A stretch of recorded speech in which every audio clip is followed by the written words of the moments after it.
우리에게 주신 하나님 말씀 마태복음 1장 3절에서 8절 그리고 16절 말씀입니다. 제가 가지고 있는 성경 신약 1페이지입니다.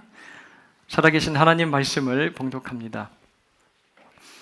유다는 다말에게서 베레스와 세라를 낳고 베레스는 헤스로를 낳고 헤스로는 람을 낳고 람은 암미나답을 낳고 암미나답은 나손을 낳고 나손은 살몬을 낳고 살몬은 라합에게서 보아스를 낳고 보아스는 루sek에서 오벳을 낳고 오벳은 이새를 낳고 이새는 다윗 왕을 낳으니라. 다윗은 우리아의 아내에게서 솔로몬을 낳고 솔로몬은 르호보암을 낳고 르호보암은 아비야를 낳고 아비야는 아사를 낳고 아사는 여호사밧을 낳고 여호사밧은 요람을 낳고 요람은 우시야를 낳고 야곱은 마리아의 남편 요셉을 낳았으니 마리아에게서 그리스도라 칭하는 예수가 나시니라. 아멘. 계보 속의 여인들이라는 제목으로 2부 말씀을 함께 나누겠습니다. 오늘 설교를 준비를 하는데 그들만의 리그라는 영화가 생각이 났습니다. 아마 보신 분도 있으실 텐데요. 2차 세계대전이 터졌는데 그 미국 프로야구가 사라질 위기에 처합니다. 왜냐하면 남성들이 모두 군에 다 입대를 해버렸기 때문에 그렇습니다. 이런 상황에서 어떻게든 이 야구를 살려보기 위해서 구단주들이 한 가지 아이디어를 냅니다. 야구가 남성 위주의 스포츠지만 여성들을 모아서 팀을 한번 결성을 해보자. 그래서 1943년부터 여성 프로야구 리그가 미국에서 시작되었다고 해요. 그 여성들로 6개 팀이 만들어지지만 처음에 사람들의 반응은 굉장히 냉담했다고 합니다. 여자들이 무슨 야구를 하냐? 여자들이 제대로 야구를 할 수나 있겠어? 재미있겠냐? 여러 비난과 이런 조롱의 말들이 쏟아졌다는 거예요. 그런 팀 중에 한 곳을 맡은 감독은 여자들을 모아서 내가 야구를 해야 된다고 자존심도 상하고 의욕도 없어서 매일매일 술만 마시는 주정뱅이입니다.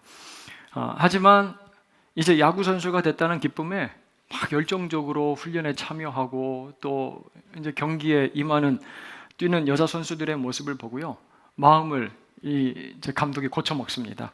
그리고 좋은 팀으로 하나가 돼서 이제 성장해 나간다는 그런 스토리를 가지고 있어요.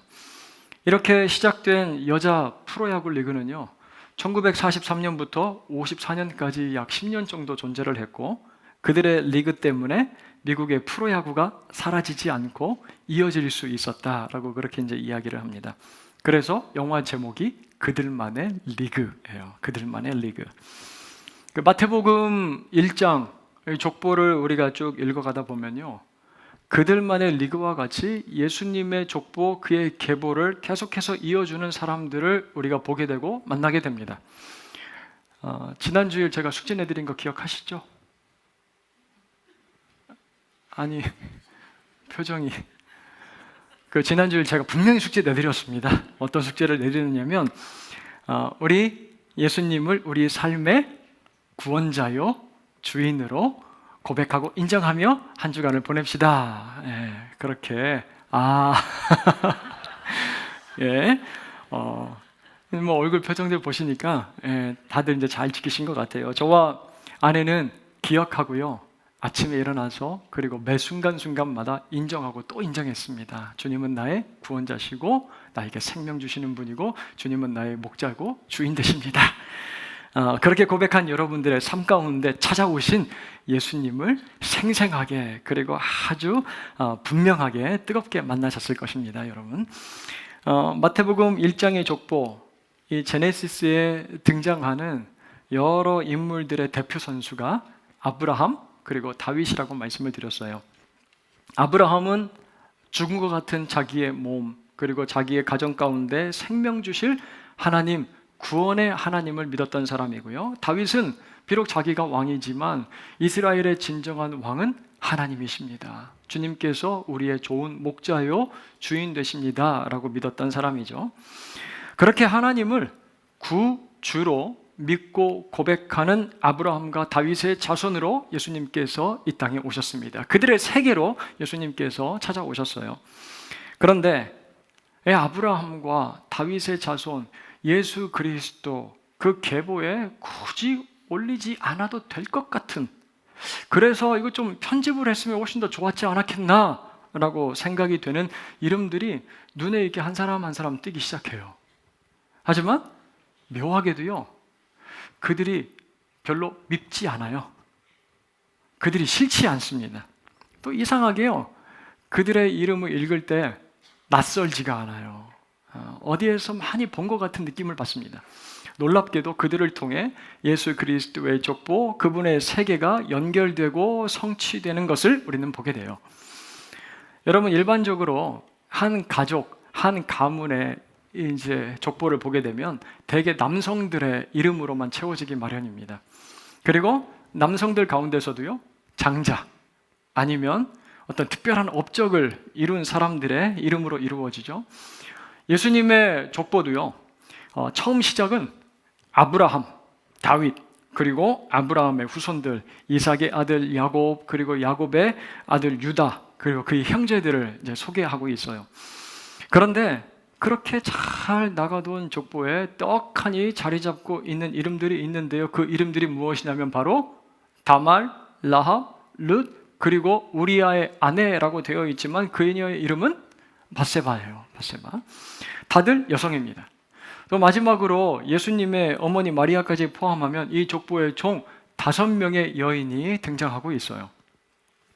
마태복음을 처음 읽은 이제 독자들은요, 유대인들을 중심으로 이루어진 공동체였습니다. 유대인들이 대다수인 공동체였는데 그 중에 몇 사람은 이방인들이었어요.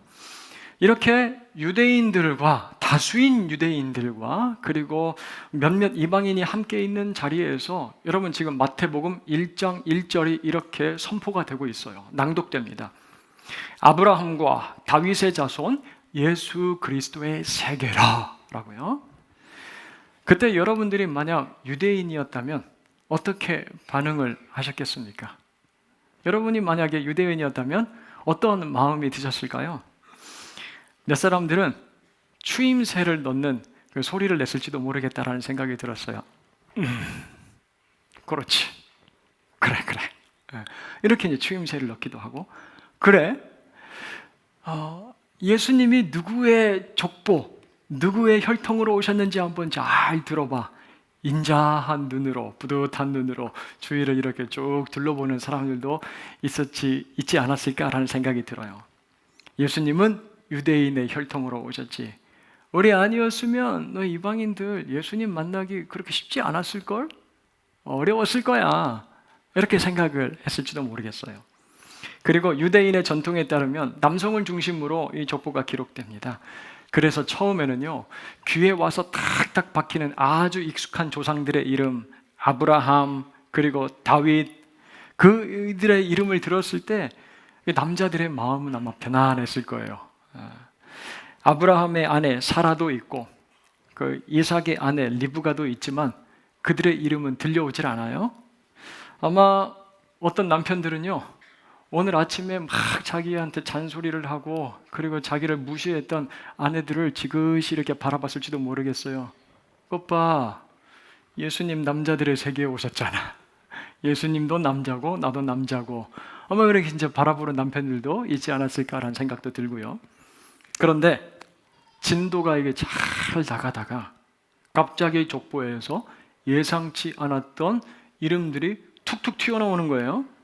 그 이름들이 하나씩 불려질 때마다 이거 좀 불편하고 불쾌하기도 하고요. 좀 부끄럽습니다.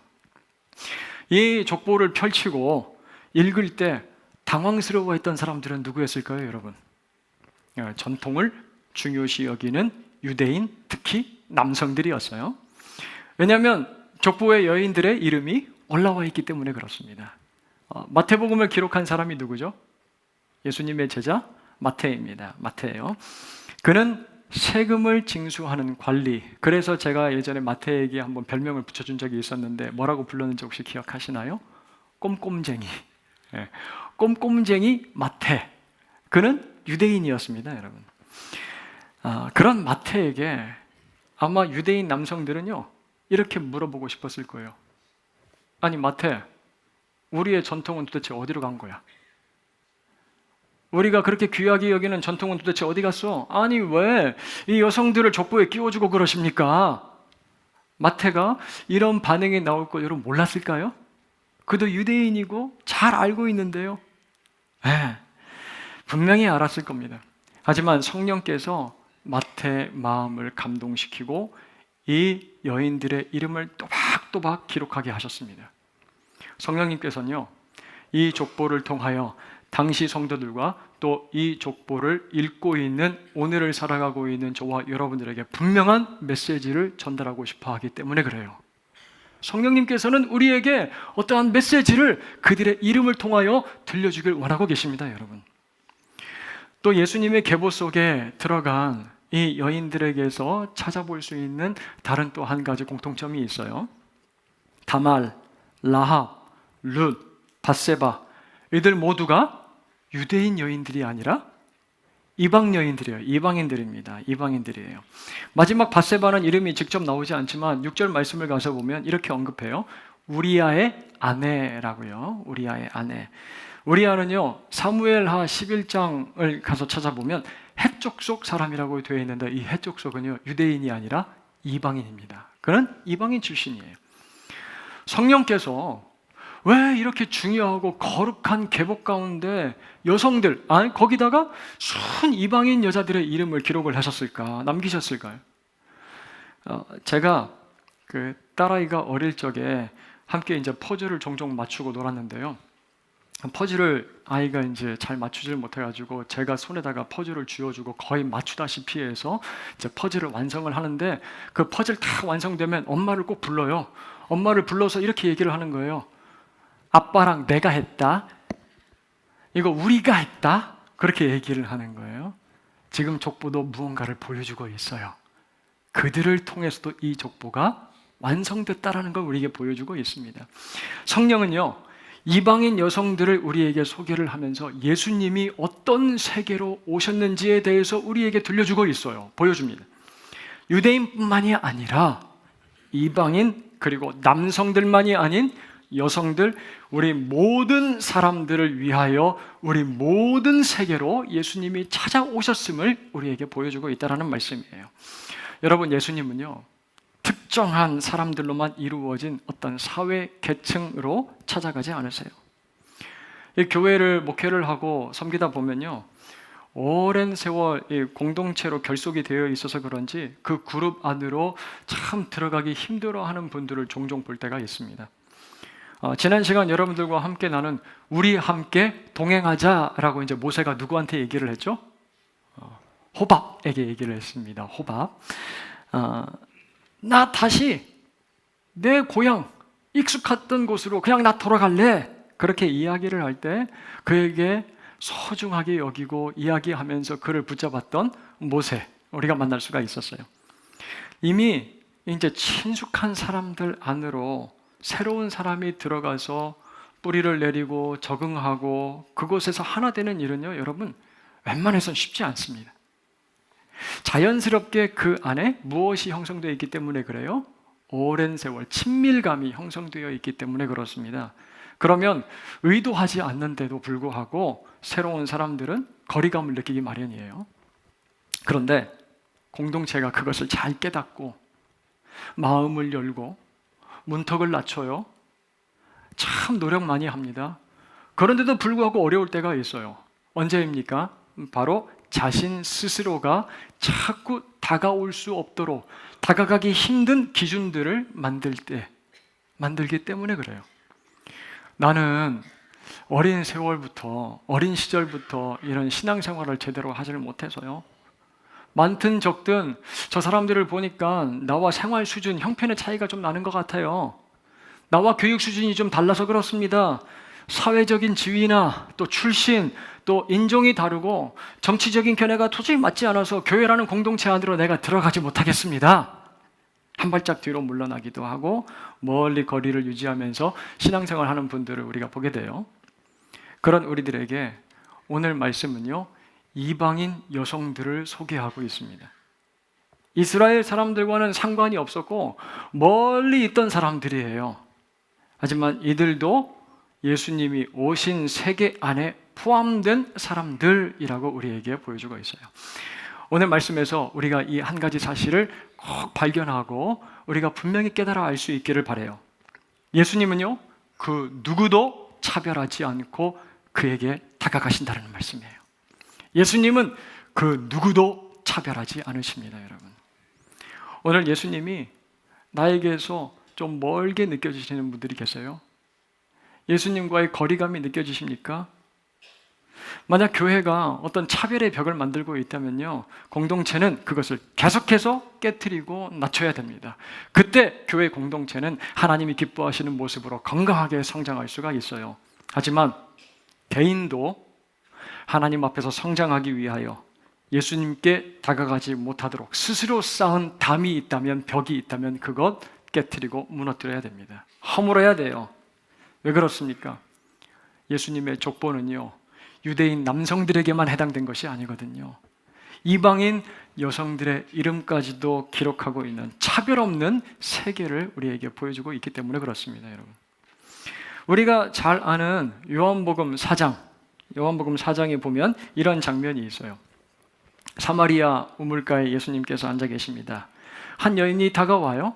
그 여인에게 예수님은 이렇게 부탁하십니다. 저에게 물을 좀 주실 수 있겠습니까? 그랬더니 그 여인이 예수님께 이렇게 대답을 해요. 9절 말씀입니다. 같이 한번 읽어볼까요? 9절 시작. 사마리아 여자가 이르되 당신은 유대인으로서 하나이까 하니 이는 유대인이 사마리아인과 상종하지 아니함이로라. 나는 사마리아 여자인데 당신 유대인처럼 보여요. 근데 나에게 어떻게 물을 달라고 할 수가 있습니까? 당신 유대인이라면 나와 상관없는 사람일 텐데요. 그렇게 얘기를 하는 겁니다. 스스로 예수님이 다가오지 못하도록 방어막을 치고 있어요. 예수님을 밀어냅니다. 밀쳐내는 거예요. 하지만 예수님은 상관하지 않아요. 그 사람이 사마리아 사람이든 여자든 다가가십니다. 다가가시고 그를 만나세요. 그렇게 사마리아 여인을 만나신 예수님은요, 거라사 광인도 만나셨고 로마의 백부장 하인도 고쳐주셨고 아이들이 자기에 다가오는 것을 막지도 금하지도 않으셨어요. 오늘 말씀을 듣는 저와 여러분들, 우리 모두가 우리에게 찾아오시는 예수 그리스도, 그분이 가까이 다가오지 못하도록 세워놓은 담이 있다면 그것 허무실 수 있기를 주님의 이름으로 축원합니다. 예수님 앞에 여러분들 스스로가 세운 기준들을 만들어 놓지 마세요. 만약 예수님이 다가오시는데 자꾸 밀쳐내고 밀어내고 또 어떤 벽을 세워놓았다면 그것 깨트리고 허물 수 있기를 간절히 소원합니다. 우리 모두가 성탄절이 가까워오는 이 12월 예수님을 더욱 가까이 친밀하게 살아있는 분으로 만날 수 있게 되기를 주님의 이름으로 축복합니다. 그런가 하면 4명의 이방인 여성들, 이 신분의 한계에도 불구하고요, 예수님의 족보에 기록된 이유가 무엇일까요? 어떤 위대한 업적을 남겼길래 모든 유대인 여자들은 다 제쳐놓고 그들의 이름 선명하게 예수님의 족보 위에 새겨 넣을 수 있었을까? 제가 그 트렌드 코리아 2024를 요즘 읽고 있는데요. 내년에 이제 주목받는 트렌드 중에 하나가 육각형 인간, 헥사곤 그래프라고 합니다. 그림을 한번 보여주세요. 어떤 대상들을 여러 기준으로 분석하고 이제 비교를 하는데요, 육각형으로 보여준다는 거예요. 모든 면에서 완벽한 점수를 받으면 찌그라들지 않고요, 정육각형 모양이 되는데 그 육각형의 각 꼭지들을 외모, 학력, 자산, 직업, 집안, 성격, 특기로 설정을 하고 누가 가장 완벽한 육각형을 이루는지, 그래서 이제 육각형으로 사람들을 서로 이제 비교를 한다는 겁니다. 예수님의 족보에 오른 이 4명의 여인들 한번 생각을 해보세요. 얼마나 완벽한 육각형에 올라가겠어요. 완벽한 여인들은 아니었겠습니까? 그런데 위대한 업적은 고사하고요, 누구 하나 제대로 된 육각형 찾아볼 수가 없어요. 다 삐뚤빼뚤 찌그러져 있습니다. 어떤 제품이 만들어지는 생산 라인 맨 마지막에 사람들이 눈을 막 예리하게 뜨고 막 뭔가를 골라내죠. 뭘 골라냅니까? 불량품 골라내요. 불량품. 마치 이 여인들은 심각한 결함이 있어서 걸러내야 되는 불량품처럼 보입니다. 이 네 명의 여인들 한 사람 한 사람 우리가 이제 다 살펴볼 수는 없지만 각자가 가지고 있는 결함만 찾아본다면 이렇게 한번 정리를 해볼 수가 있을 것 같아요. 3절에 등장하는 여인 다말입니다. 이 다말은요, 자기 인생에 찾아온 그 위기를 어떻게든 한번 모면해 보려고, 그거 한번 해결해 보려고 몸부림친 사람이 바로 이 다말이라는 여인이었어요.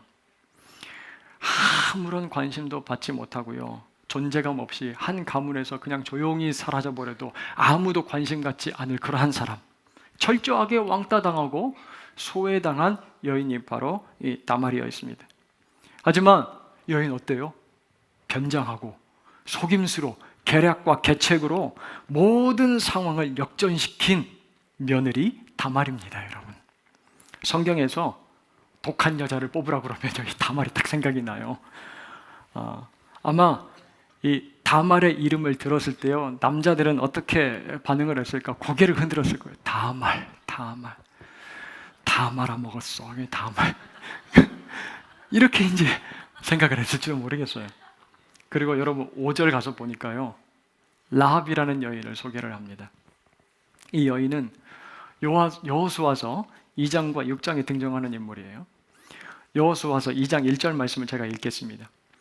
눈의 아들 여호수아가 시딤에서 두 사람을 정탐꾼으로 보내며 이르되 가서 그 땅과 여리고를 엿보라 하매 그들이 가서 라합이라 하는 기생의 집에 들어가 거기서 유숙하더니, 하나님께서 흔적도 없이 완전히 무너뜨리는 이 여리고라는 도시, 타락한 도시에 어떤 직업을 가지고 살아가던 사람이에요. 라합은 기생이었어요.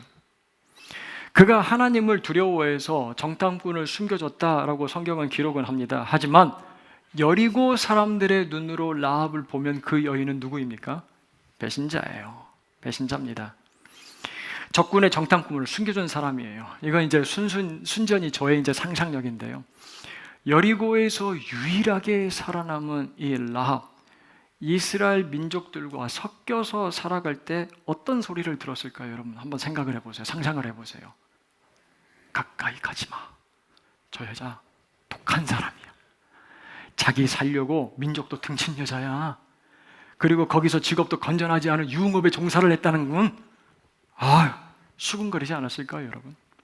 생각해보면요, 라합도요, 그 공동체 안에서 한번 살아보려고 악착같이 무척이나 애쓴 여인이었을 겁니다. 차별당하기 딱 좋은 과거를 가지고 있잖아요, 라합. 자, 그리고 5절 말씀, 보아스의 아내 루시 소개가 돼요. 모압 땅에서 어머니를 따라 베들레헴으로 돌아온 여인입니다. 남편과 사별을 하고 자녀도 없고요, 홀로 어머니를 모시며 낯선 이스라엘 땅에 들어와 이민자의 삶을 산 기구한 운명을 살았던 사람이 바로 루시예요. 먹고 살기 위해 밭에 나가서 떨어진 이삭을 주워서 겨우겨우 하루 입에 풀칠하면서 살았던 사람. 하지만 결국 자기가 이삭을 줍던 그 땅의 주인인 보아스와 재혼을 하고요, 아이를 낳고 새로운 인생을 시작합니다. 여러분, 룻도요 보통 사람 아니에요. 마지막 우리아의 아내, 그녀의 이름은 밧세바. 다윗, 이스라엘의 위대한 왕 하면 바로 떠오르는 이름이잖아요. 하지만 그의 일생 가운데 저지른 가장 추악한 범죄라고 하면 바로 밧세바를 빼앗은 사건이에요. 자기의 충성스러운 부하 우리아를 가장 치열한 전투가 이루어지는 최전방으로 내몰아서 그곳에서 전사하게 만듭니다. 그리고 다윗은 우리아의 아내 밧세바를 빼앗아요. 밧세바, 그녀는요, 마음 가운데 잊을 수 없는, 지울 수 없는 상처를 담고 살아간 여인 아니었을까요? 아무리 왕이지만 그를 과연 쉽게 이해하고 용서할 수 있었을까? 저는 한을 품고 살았던 여인을 성경에서 찾으라고 하면 이 밧세바를 꼽을 것 같아요. 하지만 밧세바, 결국 다윗을 이어서 왕이 된 솔로몬의 어머니예요. 밧세바도요. 여러분, 이 4명의 여인의 인생 스토리를 듣고 보니까 어떠십니까? 야, 이런 여자 만나면 큰일 나겠다. 아찔하십니까? 평범하거나 정상적이지 않아요. 어떻게든 한번 살아보려고 피곤하고 치열한 삶을 살았구나. 그런데 말씀을 준비를 하면서 이 여인의 이름들이 하나 둘 저의 그 눈에 들어오는데 자꾸 마음 가운데 연민이 생기고요. 그리고 서글퍼지는지 모르겠어요. 이 여인들의 이름에서 그리고 그들의 삶 가운데서 나의 모습이 보이기 시작하고 나의 이름도 보이는 거예요. 저와 여러분들도 이들과 비슷한 삶을 살아가고 있다라는 생각을 하니까요, 이들의 이름이 제 눈에 들어오는데 울컥하는 거예요. 지난 시간 이렇게 말씀드렸습니다. 예수 그리스도의 오심으로 침묵과 암흑의 시대가 종지부를 찍고 새로운 세계가 시작되었다고요. 여러분, 이 내 여인의 세계로 예수님이 찾아오셨다면 우리의 세계로도 예수님께서는 분명히 찾아오십니다. 이 여인의 세계로도 예수님이 찾아오셨다면 우리의 세계로도 찾아오지 않으시겠어요? 예수님께서. 예수님은요, 깨끗하고 정상적이고 화려하고 아름다운 것만 골라서 가지 않으십니다, 여러분. 혼돈과 암흑이 있는 곳, 영원히 해결되지 않을 것 같은 그 문제가 남아있는 곳, 이해되지 않는 고통스러운 침묵이 흐르고 있는 그곳으로도 예수님은 찾아오심을 믿으시기를 바랍니다. 그곳에서 예수님은 세리도 만나셨고, 가늠하다 현장에서 잡힌 여인도 만나주셨고, 한상병에 걸린 사람도 만나서 고쳐주시고, 부정한 혈루증으로 고통당하는 그녀의 모든 인생을 낭비해버린 것 같은 여인에게도 다가가셔서 그를 고쳐주세요. 그들을 한 사람 한 사람 만나 변화시켜 주시고 그들의 세계 안으로 들어가 그들의 세계를 치유하시고 회복시켜 주세요. 변화시켜 주십니다. 마태의 족보는요, 착한 사람, 악한 사람, 추한 사람 모두 다 등장시킵니다. 다 보여주고 있어요. 얼마 전 신방을 하는데 어떤 분이 이 족보를 읽고 왜 이런 자격 없는 사람들의 이름을 다 기록했는지 이해할 수 없다라는 이야기를 들으셨대요. 성령께서는요, 혹시라도 이 여인들의 이름을 지우려고 하는 마태의 손을 딱 붙잡고 이렇게 말씀하십니다. 냅둬. 가만히 있어. 나도 지우지 말고. 왜 그렇습니까?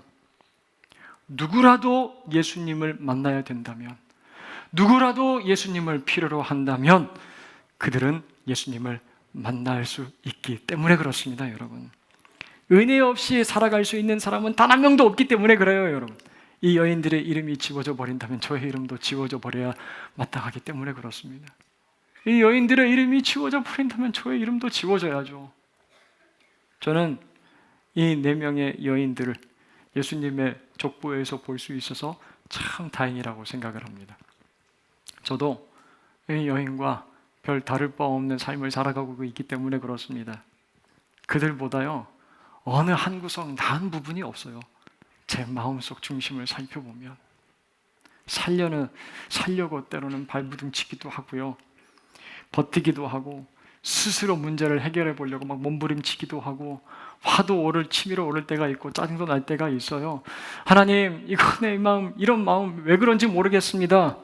하지만 결국 그분의 이름을 부를 수밖에 없어요. 예수님, 도와주세요. 예수님, 주님께서 저에게 은혜를 주셔야 제가 살아갈 수 있습니다. 예수님, 저에게 찾아오세요. 이 여인들에게로 찾아가셨던 것처럼 예수님, 나의 세계에도 찾아오세요. 여러분, 요한복음 1장 11절에서 13절 말씀을 찾아서 보도록 하겠습니다.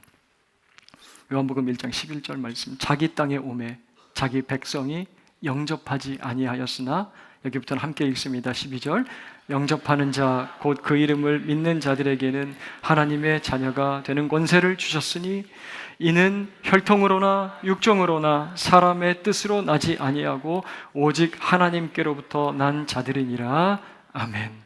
사랑하는 여러분, 영접하는 자 곧 그 이름 예수 그리스도의 이름을 믿는 자들에게 하나님의 자녀가 되는 권세를 주신다고 기록하고 있습니다. 이 사실을 믿으시기를 바랍니다. 그 이름을 영접하는 자, 예수를 영접하는 자, 하나님의 자녀가 된다라는 말씀이에요. 그들은 혈통으로나 육정으로나 사람의 뜻과 같은 세상의 어떤 기준으로 선정되거나 선별되지가 않아요. 그들은 모두 다 누구에게서 난 자들입니까? 하나님께로부터 난 자들, 하나님께로서 난 자들입니다. 누구든지 예수 그리스도의 은혜, 그분이 필요하다면 구하시기를 바랍니다. 여러분들의 상황과 형편, 이 4명의 여인들과 같을지라도, 너무나도 비참하고 힘들지라도 그 세계 안으로 예수님께서는 분명히 찾아오십니다. 만나주실 거예요. 그렇다면 내 상황과 형편과 처지가 어쨌든 그분의 족보 안에 기록되어 있는 나의 이름을 발견하게 될 것입니다. 하나님께로부터 난 내 이름을 예수 그리스도의 그 족보에서 우리가 발견하게 될 거예요. 이 축복과 은혜를 한 달 12월 크리스마스 성탄이 다가오는 이 기간 동안에 풍성히 누릴 수 있는 저와 여러분들 모두가 되길 주님의 이름으로 축원합니다.